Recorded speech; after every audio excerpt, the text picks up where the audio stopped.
Hey guys, welcome back to the Community Cares Podcast. I'm Dave. I'm the Executive Director here at Good Shepherd's Clothes Closet. And I'm Chaplain Chaz Blackburn, and I have the honor of being the president of Good Shepherd's Clothes Closet. And today we have someone who's very inspiring. I got to hear Torri's story probably about a month ago. It was really impactful. But I'll let you introduce yourself and who you're with. Yeah, awesome. Thank you so much. Thank you for having me. I really appreciate it. And thank you for all that you do in the community. Yeah. My name is Torri Shack. I guess I like to start out by saying that I'm human first. And then second of all, I'm a transgender male, 2-time suicide attempt survivor, a person living with mental illness, and a recovering drug addict alcoholic, about 14 years sober from alcohol. Wow. And I have a nonprofit. It's called Tangible Movement. And what we do is we're a 501c3 nonprofit organization that is dedicated to educating individuals about mental health, suicidality, substance use disorder, co-occurring disorders, diversity, equity, inclusion, and LGBTQIA2S+ equity. We leverage lived experience and champion resilience as a cornerstone of recovery, and we partner with, government organizations, nonprofits, corporations, and communities to elevate awareness, provide essential trainings and workshops. Awesome. Well, we'll get into more about the resources and more of what you do, and I thank you for being here. And also, my good friend Sarah, who works with you. Yep. She unfortunately couldn't be here due to a personal thing that she's recovering from, and I just want to give you a shout out, Sarah. I know you watch sometimes. We miss you, and you're in my thoughts and prayers, and we'll see you next time. Yeah, Sarah's been on the show. She has. For something else. What was the other organization she's a part of? NAMI and AFSP. Okay. AFSP, that's right. Yep. American Foundation for Suicide Prevention. Yeah, that's right. Okay. I think she was sick, though. She was supposed to be on it, so she set somebody else. No. She's been on. Okay. Oh, yeah, no. yeah. Nicole, the executive director from NAMI, was ill, I think, and then something like that, yeah. Well, she finally came on the show. Right. Yeah. For one of the things she's a part of. It sounds like she's a part of a lot. Yeah, so. she is. That's She's good. fantastic. I couldn't do the things that we do without her. That's awesome. She's amazing. We just saw her at the Suicide Survivors Day. Oh, yeah, AFSP that's right. put on. Yep. And Nicole was there and Sarah was there. And so, yeah, it was good. It was a powerful time. Brilliant. So let's, where we start every show with our events happening in the community segments. We may repeat this one a little bit because it's a really cool thing that happens in the Reno-Sparks area. Ice skating at the GSR, and that's now through the beginning of March. Sunday through Thursday is 5 p.m. to 9:30 p.m. Friday and Saturday is 5 p.m. to 11 p.m. Gates open at 4 p.m. Ice time and skate rental is $19. Ice time only is $12, only payable in person. And I think that's a really fun thing to do. Get out and be active. I know I always have gone ice skating every year with my family. It was a Christmas Eve tradition forever. We would go out and ice skate together, the whole family. We had cousins and everything. And little hot chocolate. Little hot chocolate, and it's a fun thing to do. So definitely creating some of those memories, being out in the community and being with other people is something we always try to highlight here at the Community Cares Podcast. Just being in the community with friends and family and other people is always a fun thing to do. So we always want to make sure we're highlighting these events. It's great for mental health and all sorts of other things. So in the next event we want to highlight is it's called the Angel Tree Gathering at Circle Life Hospice. That's going to be on the 17th, which is a Tuesday. It's next week at 5:30 to 7:30 roughly, and it's just a really super powerful time. We just did one up at Sierra Canyons and had about 20 people, and so what we do is we make an ornament just to honor our loved ones. We have dinner provided, and we kind of it's a fun process because you kind of walk through the different stages of grief and things you might experience, and you get to be able to share about your loved one and really honor them. And then we do a candle lighting at the end, and just a super powerful time of sharing our stories. Wow. So that's free to the community. If you're grieving, we know the holidays can be extremely difficult. There's a lot of great things that happen in the holidays, but a lot of people are missing their loved ones. So please join us. You can learn more at colhospice.com. That's awesome. Yeah, my dad's death anniversary 2 years ago was just 2 days ago. Was it? Wow. Yeah, no, it's to be able to grieve with other people is always a very powerful thing for sure. What was his name? Can we honor him? Sure. Richard Shack. Richard Shack. And do you mind sharing how he passed? Sure. He had, severe neuropathy from diabetes, and he had Parkinson's early stage. But it's he went into the hospital for this is going to sound ridiculous, for constipation. Yeah. And he was talking to the doctors. They didn't even have him hooked up or anything. He was talking to the doctors like about him being an attorney, whatever. They walked out of the room, walked back in the room, and he was dead. Wow.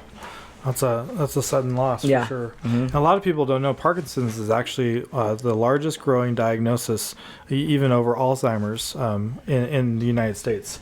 Really? So a lot of people are getting diagnosed with Parkinson's, and I think it's because research is coming along and they're understanding how to actually diagnose it. But it is definitely a huge problem. I don't know if you've ever met Dr. Mindy from the Parkinson's Center. No, I have not. She's a great community person. They just launched, I think, a few years ago.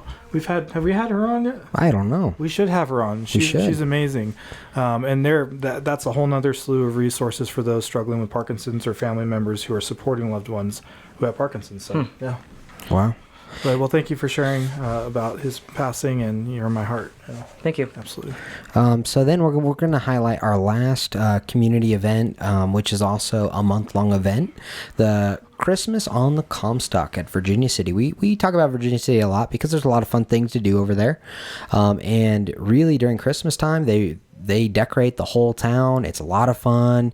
There are paid things you can do, but there's also free things. You could just walk around and see the history and everything, and it's pretty cool to see. So maybe encourage a loved one to go with you and go have some fun. Yeah. Is this where the train thing happens? Yeah. Okay. They do like this train thing where, you can be on the train. It goes back and forth from another old mining city. I can't remember what it's called, but they do this whole thing where they're dancing on the train and all sorts of stuff, and they give you candy, and it's like this big theater production on the train. I've heard about this. Okay, yeah. I'll have to go check it out.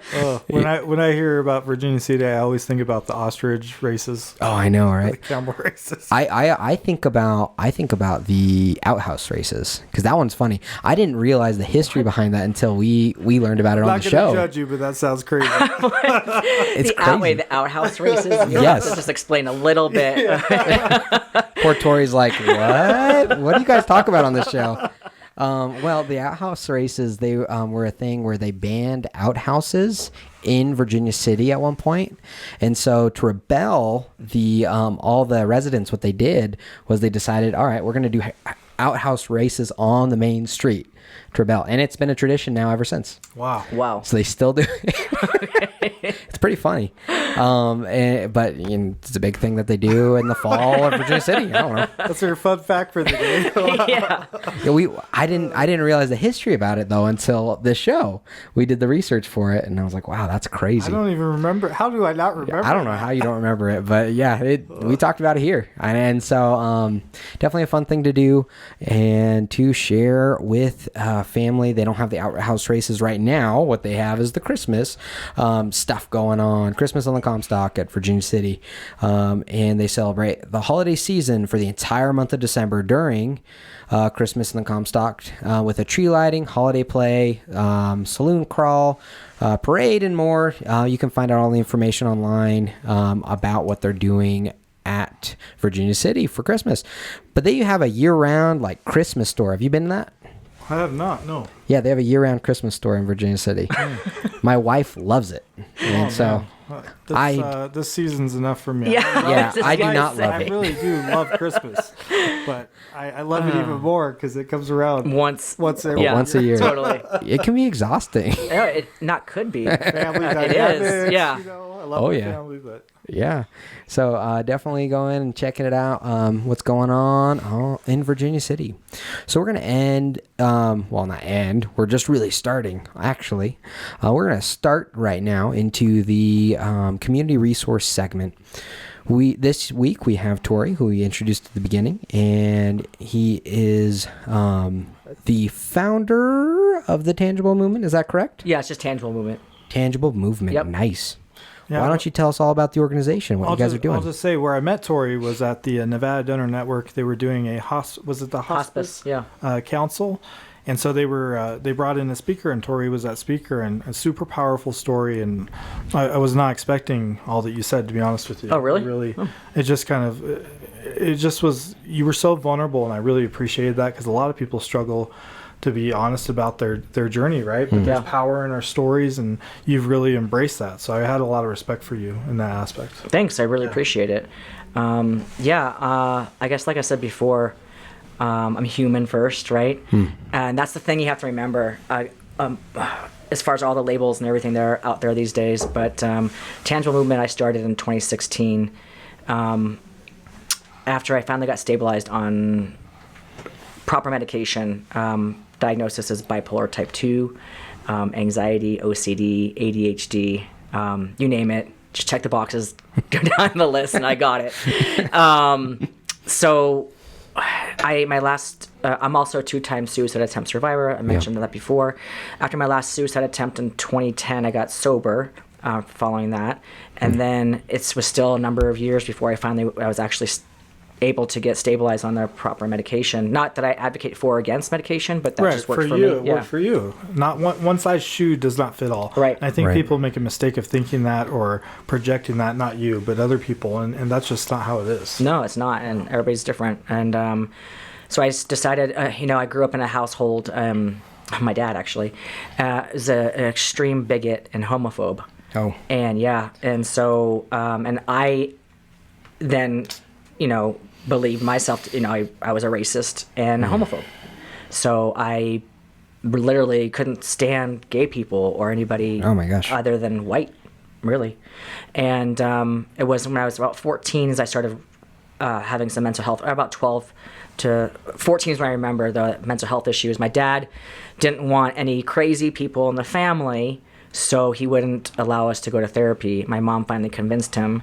I was suffering from severe depression. He said, you can't go. Then finally my mom's like, I was a female then, you have to go, she's got to go. So I can go without no medical insurance, and no, just pay cash only, because he didn't want any paper trail coming back to him. Anyway, I was also struggling with my sexuality at the time, and I didn't know any other life other than what was put in front of me, which is I'm going to become an attorney. I'm supposed to get married to a man, have 2 golden retrievers, a white picket fence, and live happily ever after. Was this Vegas? Forgive me. In Orange County, California. Wow. Yeah, so I, obviously with all the homophobia and not seeing a future for myself and the untreated mental illness, I decided I just wanted the pain to stop. Yeah. And so that was my first suicide attempt at my goodness. 15. Wow. I think it's important to note that some of the studies they have done, those who identify as transgender, typically 42% have suicidal thoughts or seriously think about acting upon it. Yes. So it is important to have those resources available for people to know that they're not alone and to recognize what they're going through and relate. And something I was thinking about with your dad, and I remembered that you had not bad relationship, but there was that division. Mm-hmm. But sometimes when we lose somebody, regardless, we only get one biological dad and mom. We still, it's difficult when they die sometimes for some people, because you grieve what you wish you had had in a relationship. Yep. And so it's almost the opposite aspect, but that's still a tough loss. Well, we were on the cusp of reconciliation right before he died. Oh. I'm estranged from my siblings, and he was finally kind of coming around. We hadn't spoken in a number of years. And we were talking again, and I was supposed to go up and visit him for his birthday, which is on December 22nd. And I just booked that ticket like a week before. And then he just died suddenly on December 7th. So we didn't have we never had a chance to reconcile or, fully, talk through things or anything along those lines. So yeah. That's really tough. And especially when it's unexpected either way. I mean, you don't have the time to prepare, No. It's a different kind of loss. So that can make the holidays really, really different, but wow. Wow. So why don't you tell us a little bit about what's your guys' mission statement? What do you guys stand for? What are you trying to accomplish with the nonprofit? Why are you passionate? Because I know you're passionate. Yeah, I'm definitely a passionate individual. You haven't met me yet. Like, that's the energy level I was waiting for. It's definitely like, it's a double-edged sword. It's gotten me a lot of trouble, and it's also been really good for a lot of things. Yeah. But like I said, I stated the mission statement before, but I'll just briefly touch on it. We educate people, clinicians, individuals, whoever it is, about suicidality, mental health disorders, diversity, equity, inclusion, belonging, and the alphabet is what I call it, right? LGBTQA2S plus. Equity. And so what we do is we go out, we give trainings from a lived experience perspective. I don't know if you've ever heard of the trainings like Assist or Safe Talk. Absolutely, yeah. Okay, so I'm going to talk a little shit here, just a little bit, okay, if you don't mind. And this is what I'm going to say. For the people out there who are watching, I'm not trying to badmouth anything, but do you remember what PATH stands for? You took Assist, right? Yeah, I don't remember. Exactly my point. This is my point, okay? So you were in a 2-day course. Sorry, Taylor and Emma White. Yeah, exactly. I know, Taylor, Emma. Sorry. But you were in a 2-day course, 8 hours, and you can't tell me what that's what I'm talking about. All right. Mm-hmm. The problem is that it's just like a course, and if you go to school, like how many people are how can you talk about your class? Like, you probably walk out of the class, you're like, okay, thank God that's over. Forget about everything, right? Yeah. You're like, God, especially a 2-day course as an adult, you're Sure. like exhausted, right? Yeah. So what I've done is I've taken all the courses, and I've taken all that information basically and infused it with lived experience. Mm-hmm. So people remember a story. They do. Right? It's true. And they can relate to a story, but they can't relate to bad videos made in Canada. Yeah. Which is in a lot of those trainings. So, what we try to do is make it real and personable. And so we do the evidence-based stuff provided through the other, like Assist and stuff that for those of you out there that don't know what we're talking about, these are suicide prevention courses. And they're great. Not saying that they're horrible by any means. Go take them. They're great, but what we're trying to say is that, remembering and having that personal touch. For instance, like my big takeaway on my suicide prevention trainings is it's 2-hour training max. Right. So you're going to, absorb the information, and it's a story infused throughout with the data. And there's only one thing you have to remember, that one takeaway, and it's not an acronym, but it's ASK. Ask. And this is why. Because what do you do if you think somebody is suicidal? You ask them. When we do a suicide analysis as chaplains, we ask directly. That's right. And we're looking for time or place, and I won't go into all the levels, but I think there's a lot of value in taking lots of different resources, like you're saying, because Office of Suicide Prevention does a great job with those different ones, but there's different techniques, and like you were saying earlier in the show, not everything works for everybody. That's right. So like even Dr. Steve Nichols' Living Ideations is a retrospect of looking for the living aspects of life and doing a suicide analysis based upon that. Are they looking at what they're going to eat dinner tonight, or they have plans this weekend? And so there's a positive approach of looking for that life or place of no pain. Yep. Even if it's having tea or chocolate that they like.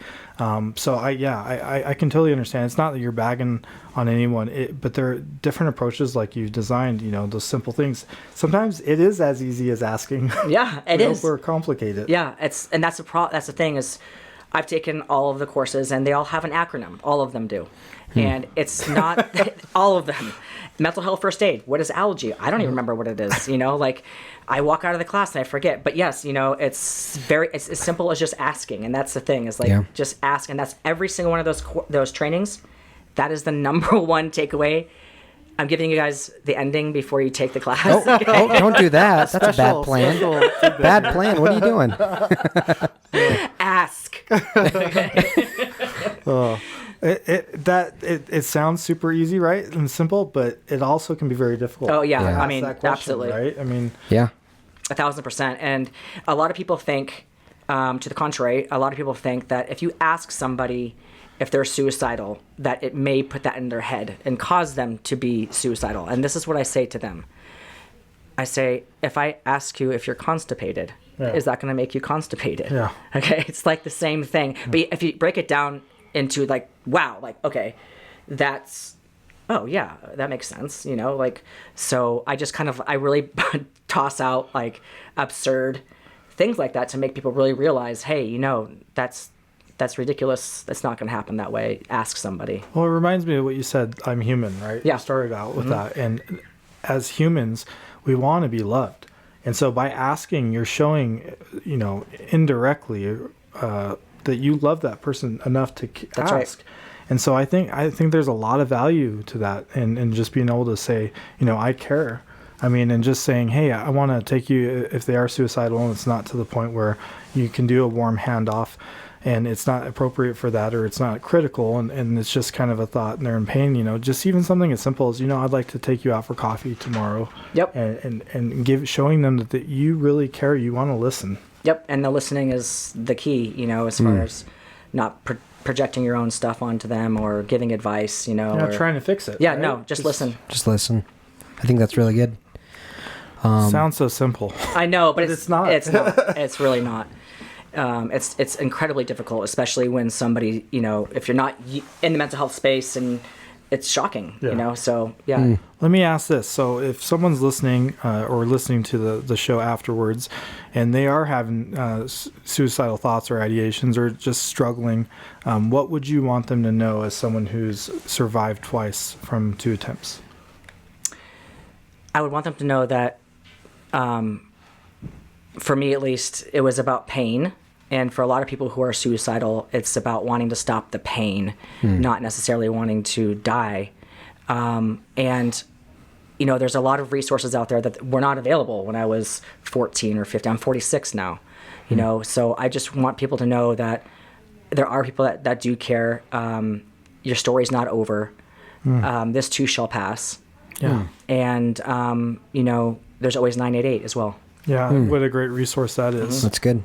For anybody, that's for anybody, especially through the holidays. If you guys are struggling, they have a whole list of resources, and typically always have somebody who can answer, if not on the first ring through, the second time, and they care. Yeah, they absolutely do. And you can text 988, you can chat 988, or call 988. They have, I believe, a separate section now for veterans. Separate line for LGBTQ, and They did it. You're right. They had it. yeah, That's cool. So yeah, and what else is really cool about it? Let's say, you know, we're all spread out, you know, after what do you call it, COVID. So let's say you're talking to your friend and they're on the East Coast and they're on the phone saying, you know, that they're suicidal. You can actually do a 3-way call with 988. Oh wow. Yeah. There you go. So So if you don't know what to do, that's really great. Yep. What are some ways that people can get involved? Do you have volunteers, you know, spreading awareness financially? What are some things people can do to help support your mission? money really helps. Money solves all the problems. You know, there's some truth to that, right? Yeah. Because there are some pain points where it really can be relieved once you have financial support from individuals. There's some truth in that for sure. How long have you guys been around as an organization? Real quick. Since 2016. 2016. Okay. But we were off and on. Like, I moved to Australia for a little bit. Oh, okay. Oh, wow. And then, I yeah. didn't know that. Yeah, I've had like a number of different lives. I also during COVID, you know, we weren't operating during COVID. So there's been periods of time where we weren't fully operational. So where can people donate to you financially? Oh, on our website, there's a donate button. It's tangiblemovement.org. Perfect. I've always wanted to go to Australia, but the snakes and spiders look way too big for me. I mean, I stayed out of that. Spiders, for me, actually spiders and earthquakes. Oh. And today we had one. Ooh. We did have one. You're A right. Big one. That's right. We did. I didn't feel it. Oh, I was 5.8. 5.8. Yeah. Wow. Yeah, I jumped under my desk. So spiders and earthquakes are like two of the things that scare me the most. Oh. So yeah. Okay, I won't take out my jumping spider. Yeah, please, leave it. I don't like spiders either. I'm with you on that one. Yeah. Weird thing about me, I've never felt an earthquake. What? Yeah, I think I have something wrong with me. You might. I don't know what it is. Like balance, but I can balance. I skateboard and stuff, so I don't get it. I can ski all right. Still love you, brother. I've never ever felt an earthquake. Well, not you know, once. I mean, it's a good thing. It's complete loss of control and everything's moving underneath. It's like Right. it's not fun. I can tell you that. Okay. Yeah, no, that's no. I don't know. You guys have I'm a weird. Facebook, right? We're on Facebook. We're on Cool. Instagram, website, LinkedIn, all the places. Cool. I guess I just want to add, if you're out there and you're struggling, just know you're not alone. Reach out to any of us, and we can direct you to resources or just listen. But we do care, and appreciate all you guys tuning in. You care about me? I do. Oh, thanks, buddy. Yeah, no, it's really important. I actually have two friends, or I'm sorry, one friend who did complete, and then another friend who almost did, but then lost his life drunk driving. And they were both very good friends of mine, very close. And it is scary, and there are times where I'm haunted at night. Is there more I could have done? And there actually probably is, honestly. But just knowing that how to love on people, how to care for people in my life now, and not allowing that trauma, that anger, that frustration to control me, but to let it be a reminder sometimes of, hey, it's okay to just ask. I like that acronym, ask. Yep, right? ask. And so it's okay. And with my friend who did complete, I didn't ask, and it hurts sometimes. It really does. Well, that's probably always going to hurt. And there's always those unanswered questions. And when my mom attempted when I was 15, Rob McLaughlin says, "Love you, son." That's Dave's dad for our viewers. And by the way, thank you, Rob, for being doing the float in the Sparks Christmas parade. That was awesome. Cool. Loved your cowboy hat. Thank you for pushing the mission forward. And I forgot what I was saying. You're talking about ask and... oh yeah, so I was going to say we'll always have those unanswered questions, and we can make a difference by just asking, by being educated on what resources we can pass on, and just being present for people. But I will say, for me, when my mom attempted suicide in a really devastating way when I was 15, she's still alive today, and she's definitely a blessing. But when I went back to the ICU after they had pumped her stomach, she did share that she was still going to do it because she was hurting so bad when she got out.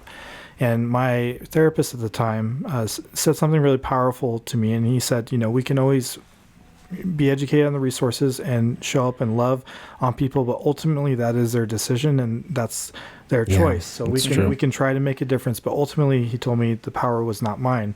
And that did help with some of the guilt. But I also vowed to try to learn all the resources and to ask. Just be present and be able to do my best to check in on people. Call your family, call your friends if you have a concern, and just see how they're doing.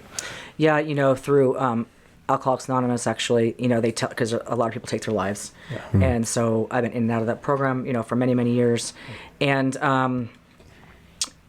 we're told over and over in there that if somebody completes suicide, that's not our story, it's their story. Yeah.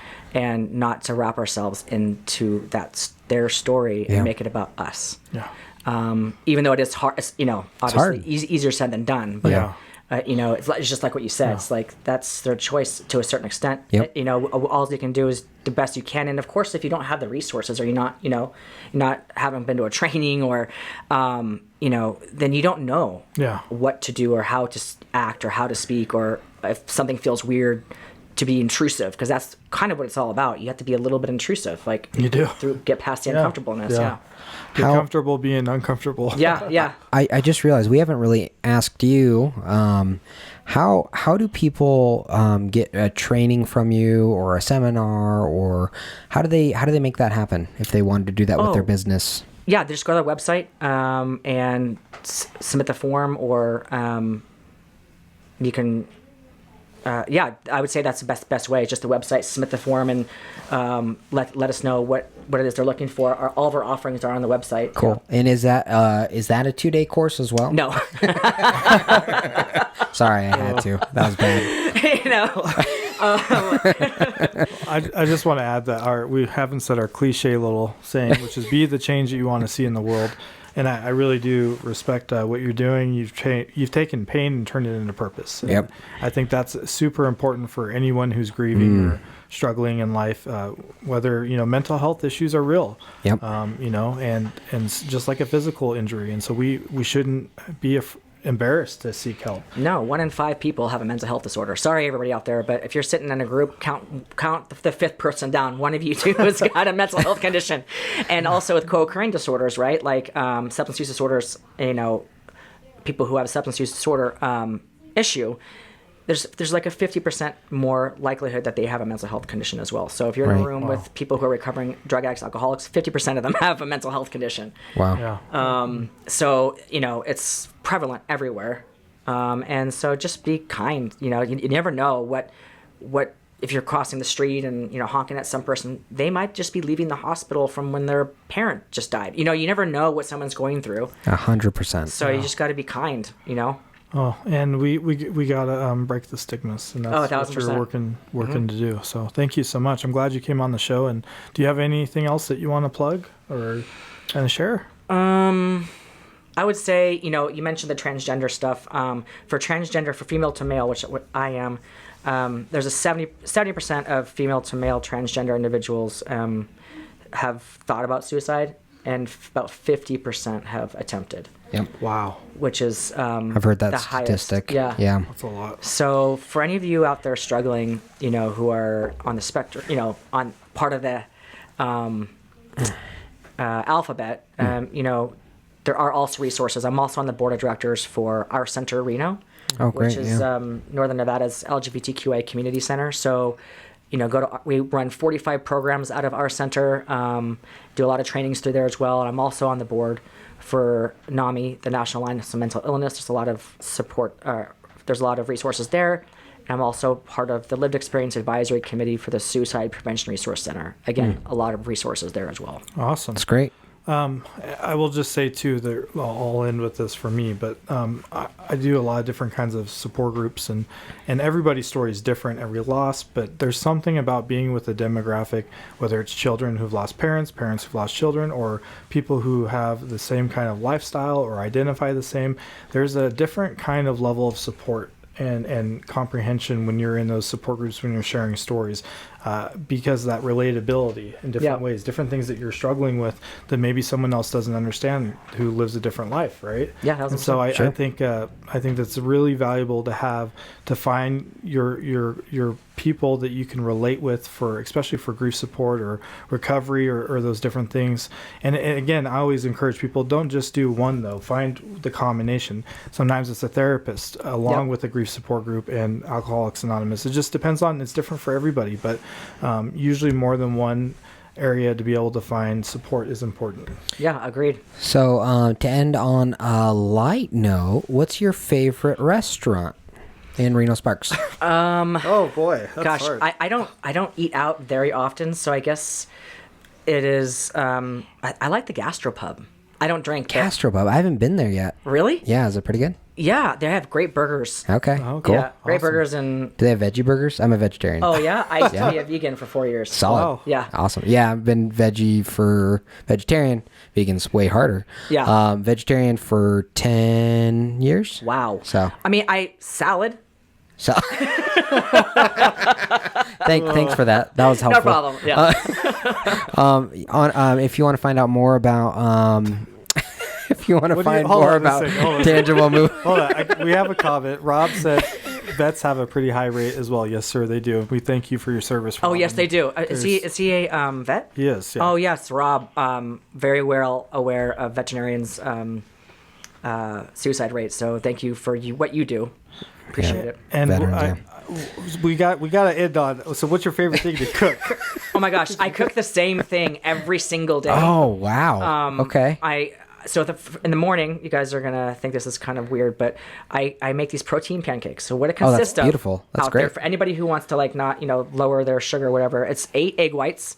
Beautiful. And it's a quarter cup of oatmeal, a little bit of baking soda, some Truvia, Nice. and then make a pancake out of it. I put I love some pancakes. Yeah, and That's that's a it. great Like idea. there's no flour in it, so that's why I eat that every morning. Beautiful. Every single morning. No maple syrup or No, peanut butter. peanut butter. Oh Yeah, yeah. peanut butter, and then some cottage cheese and some berries on top, and that's like so good. Were you shopping at Costco? Probably, right? Basically, yeah.